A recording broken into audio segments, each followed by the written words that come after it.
Halo, kembali lagi bersama saya di medan belajaran Bahasa Indonesia. Karya ilmiah, materi pelajaran kelas 11 semester 2. Perkenalkan, saya Sadat Nikmah dengan NIM F1011211034.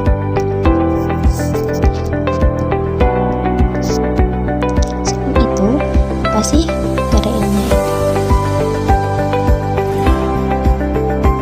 Karya ilmiah atau tulisan ilmiah tentang fenomena atau peristiwa yang ditulis berdasarkan kenyataan, bukan fiksi, misalnya tentang ilmu pengetahuan dalam sekitar, teknologi dan seni yang diperoleh melalui kepekaan, penelitian atau pengalaman di lapangan dan pengetahuan orang lain sebelumnya.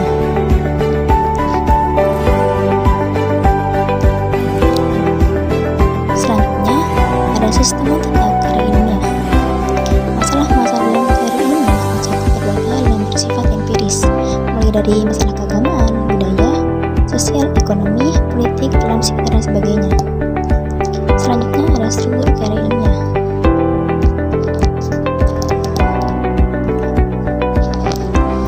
Yang pertama ada judul.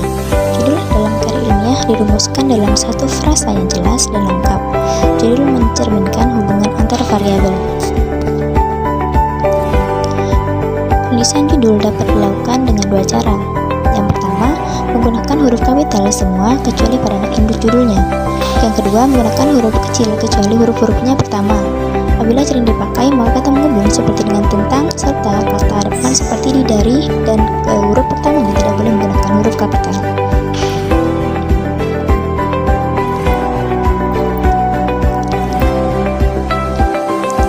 Struktur karya ilmiah selanjutnya adalah pendahuluan.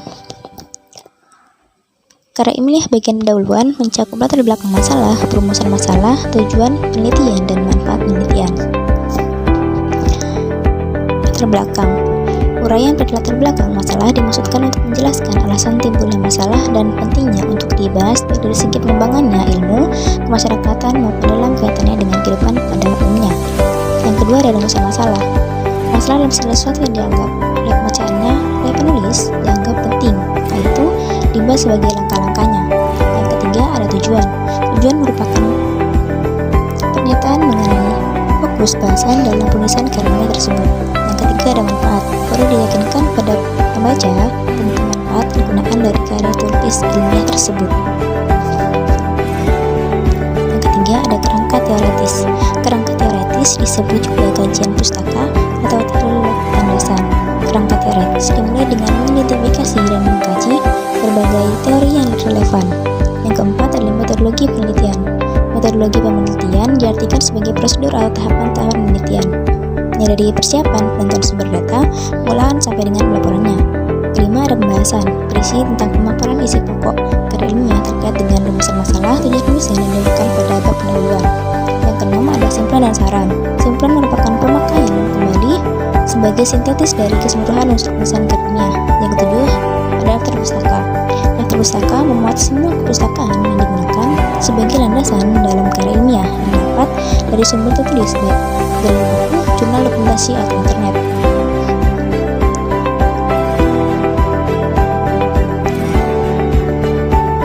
Tujuan karya ilmiah. Tujuan penulisan karya ilmiah adalah mempublikasikan suatu ilmu pengetahuan kepada masyarakat. Salah satu forum yang sering dijadikan tempat itu tujuan adalah diskusi. Dalam forum itulah berbagai hal tentang karya ilmiah itu dibahas secara bersama-sama.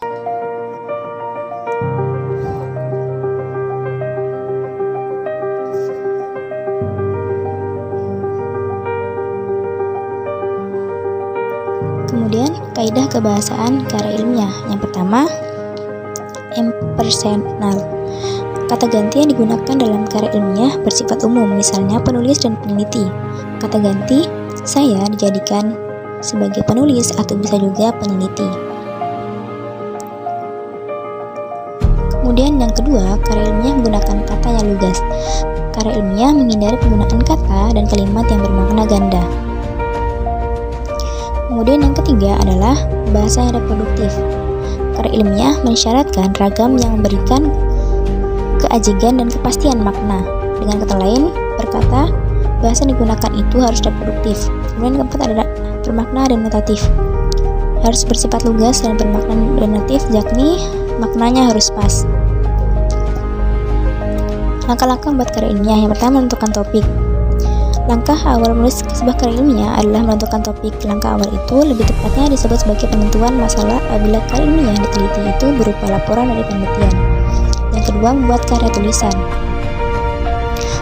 Langkah ini penting dilakukan untuk menjadikan tulisan kita tersusun secara lebih sistematis. Langkah ini juga sangat membantu dalam penulisan sumber-sumber yang diperlukan dalam pengembangannya. Yang keempat, ada mengumpulkan bahan. Langkah ini sangat penting dalam menyusun sebuah karya ilmiah, karena dalam langkah ini kita menemukan bahan-bahan tersebut. Kemudian yang keempat adalah pengembangan kerangka menjadi teks yang utuh dan lengkap. Kerangka yang telah dibuat kita kembangkan berdasarkan teori dan data yang diperoleh. Langkah pengembangan tersebut terus memperhatikan kaidah-kaidah kebahasaan yang berlaku pada penulisan karya ilmiah.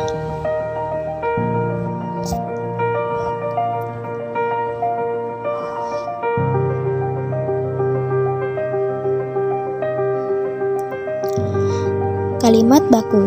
Dalam karya tulis ilmiah harus menulis kalimat baku. Kalimat baku sendiri merupakan kata yang penggunaannya sesuai ejaan dan aturan pedoman bahasa Indonesia yang baik dan benar yang bersumber kepada Kamus Besar Bahasa Indonesia atau KBBI.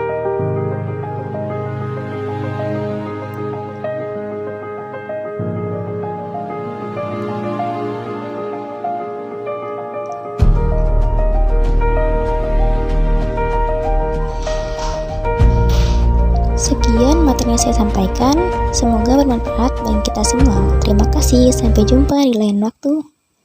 Sampai jumpa.